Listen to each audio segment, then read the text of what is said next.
¿Cómo le va, senadora? Muy bien, doctor. Algunos episodios, le pasó a Das Neves una agresión el otro día en Bahía Blanca y hubo otra a Margarita Stolbizer. ¿Ustedes están con algún tipo de inquietud sobre que esto sea un modus operandi durante lo que va a venir de la campaña? No, inquietud no, sabemos que esto es así, nos ha pasado muchas veces, pero lo que no mata fortalece, ¿no? Yo creo que realmente los únicos perjudicados con estas acciones son el propio gobierno, porque es muy claro que ahora Das Neves, Margarita Stolbizer, y muchas veces nos ha pasado a nosotros, aún en reuniones barriales, nos mandan gente para que nos molesten, griten cualquier cosa, y hace poco tiempo, no hará un mes, mi casa fue invadida por bolsas de pintura roja, portón, paredes. Bueno, esta es parte de la política moderna, pareciera ser. Pero bueno, tenemos que estar fortalecidos para poder realmente hacer lo que tenemos que hacer, ¿no? ¿Cuál es la situación interior al Partido Justicialista que usted vive, más allá de lo que son las declaraciones, los enunciados de sus líderes? ¿Hay ese estado de ebullición después de la conformación de las listas del cual muchos hablan en la trastienda? ¿Eso qué envergadura tiene? Es interesante la pregunta porque verdaderamente hay mucho malestar de la dirigencia. La Presidenta decidió tener a su lado gente de su riñón, gente de la cámpora, que verdaderamente no va detrás de ideales, sino que va detrás de dinero, y lo estamos viendo en todos lados, y ha dejado de lado dirigentes, buenos o malos, no estoy hablando de la calidad de dirigentes, pero que acompañaron su proyecto y que estuvieron ocupando cargos. El caso de Jaque, por ejemplo, que es histórico, que cuando un gobernador no repite en Mendoza, va como primer diputado por Mendoza. Bueno, ellos tomaron esas decisiones. Estas cosas, no sé el caso de Jaque, pero en la provincia de Buenos Aires ha generado malestar. Si ese malestar se traduce en inacción, en de alguna manera bajar los brazos frente a la campaña, no lo sé. El único que claramente plantó su bandera fue Carilino, ¿no? Bien, ahora, lo que se vive, ¿qué presagia hacia adelante? Si todo confirma que lo que hoy las encuestas dicen que el gobierno tiene posibilidades amplias de ganar. Yo lo veo, doctor. Perfecto, pero suponga esa hipótesis, bueno, digamos, porque el tema es, ¿qué pasa en el justicialismo así como ustedes lo ven? Ustedes hablan mucho, usted y con su esposo hablan mucho de los intendentes del conurbano bonaerense, que tienen un peso emblemático. Yo creo que estamos viviendo una situación de profunda crisis del justicialismo, que bueno, ellos dicen representar al justicialismo, nosotros creemos que no, pero pasada esta elección, sin duda, el justicialismo va a tener que mirarse hacia adentro profundamente y ver cómo se reorganiza, porque si no, es un partido que puede desaparecer. Tiene que trabajar muy fuertemente. ¿Desaparecer? Y yo creo que los partidos que no se reorganicen, porque nosotros hoy vamos a tener candidatos, en el radicalismo pasa lo mismo, varios candidatos que en definitiva son candidatos que vienen de un mismo tronco, y en el justicialismo pasa lo mismo.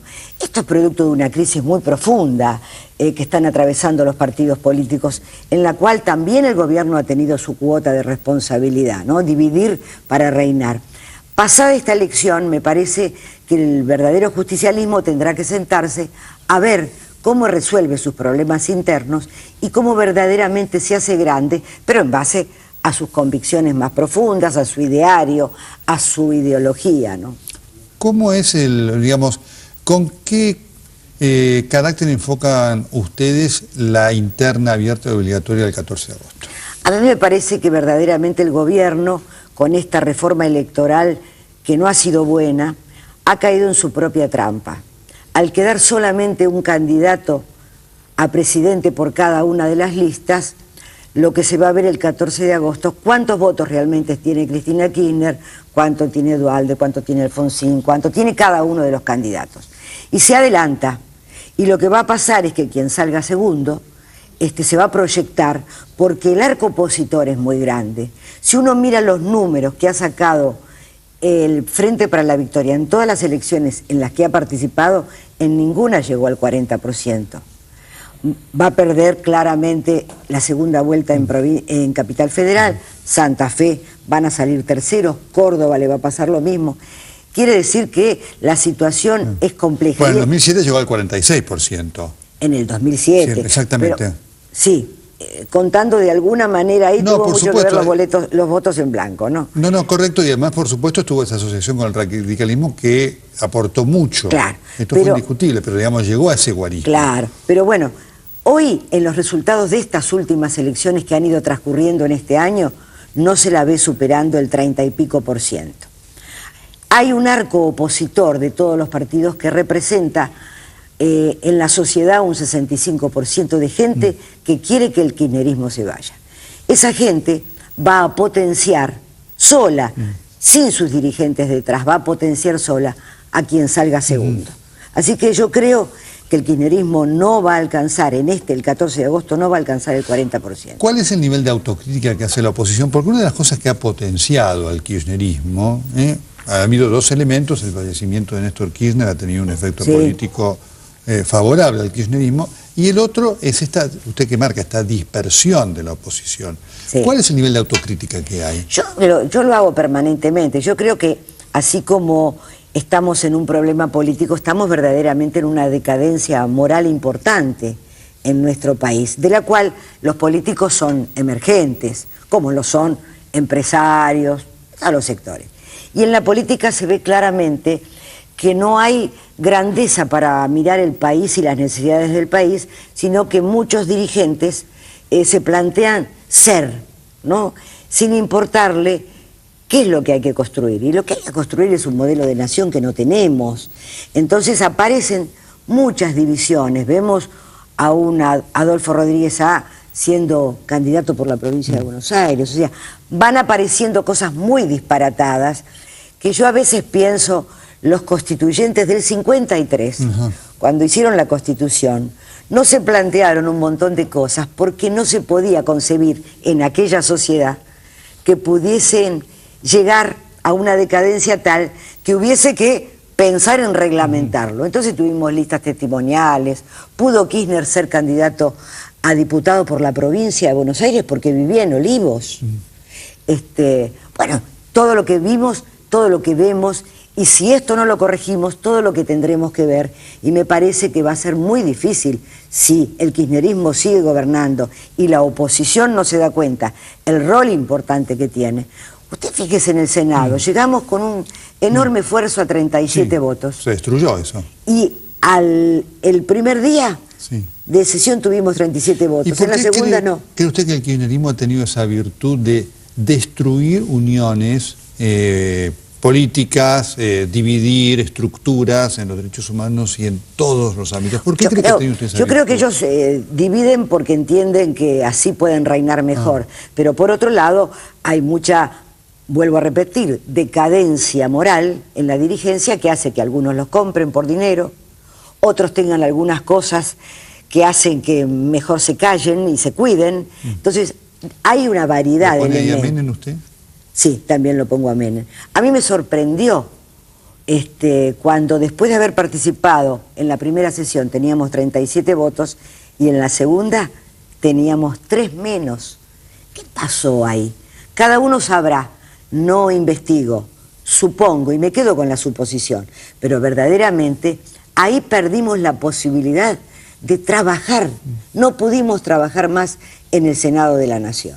Ahora, ¿qué diría yo, estigma, ¿no?, para la política argentina esta idea de que con plata se compran voluntades de legisladores, funcionarios, concejales? Usted sabe que a veces charlamos en casa, ¿no? En el 70, 73, 74, cuando mi esposo era intendente por primera vez, el 70% de los que participaban de la política lo hacían por vocación.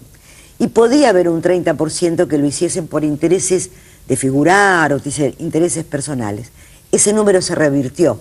Es muy poca la gente que lo hace por convicciones. Entonces, esta decadencia en la política, que debe ser la que dé el ejemplo para que todos los demás sectores se vayan corrigiendo, bueno, a mi criterio es absolutamente preocupante. Bien, en este marco, 2 preguntas. En la hipótesis contraria a la que hoy está mayoritariamente, que es el triunfo del gobierno. Sí. Si ganara la oposición, ¿y usted qué rol le asigna, qué imagina como rol para el kirchnerismo? En el futuro, cuando pierdan la elección, que creo que la van a perder, la del 23 de octubre, yo quiero que muchos de los que hoy están en el gobierno, quiero verlos con el traje a rayas. No se usa más el traje a rayas. Habrá que imponer el traje a rayas. Quiero verlos presos. El grado de corrupción de este gobierno es impresionante. Entonces quiero verlos presos. Creo que la sociedad mayoritariamente se va dando cuenta. Y ellos cuentan con los sectores pobres, pero que recorran los barrios, escuchen a la gente está muy enojada. Yo puedo darle una lista enorme de casos que todos los días me voy enterando, que no pueden suceder. Hay un abandono de los sectores más pobres. Hay sectores que están atendidos, mal atendidos, políticamente, a través de punteros, pero hay un sector enorme de la sociedad, por ejemplo, los abuelos. El otro día, mire, le cuento un caso cortito porque yo sé que su tiempo es escaso. Buscando un lugar en La Plata para internar a un abuelo, sin familia. Me acuerdo de que habíamos inaugurado en nuestra época una casa para los abuelos en la calle 1 y 58. Pido de buscar lugar en ese lugar. Ese lugar está calentito, instalado y con los empleados adentro, pero no tiene un solo abuelo, porque no hay presupuesto. Bueno, ahora, por supuesto, como yo ya lo dije en otros medios, ahora van a convertirlo en oficinas. O sea, cuando uno busca un lugar de internación de abuelos, no lo encuentra. Cuando busca un lugar de internación de chicos con adicciones, no los encuentra. El presupuesto para el Celedonal es de 60 millones de pesos frente a lo que este gobierno gasta en publicidad y en otras cosas. Última pregunta. ¿Usted podría darme algún nombre y apellido de aquellos para los cuales imagina un traje a rayas y no ganan las elecciones? Sí, yo creo que hay muchos del área de Debido que tienen que estar presos. Senadora, muchas gracias. Gracias.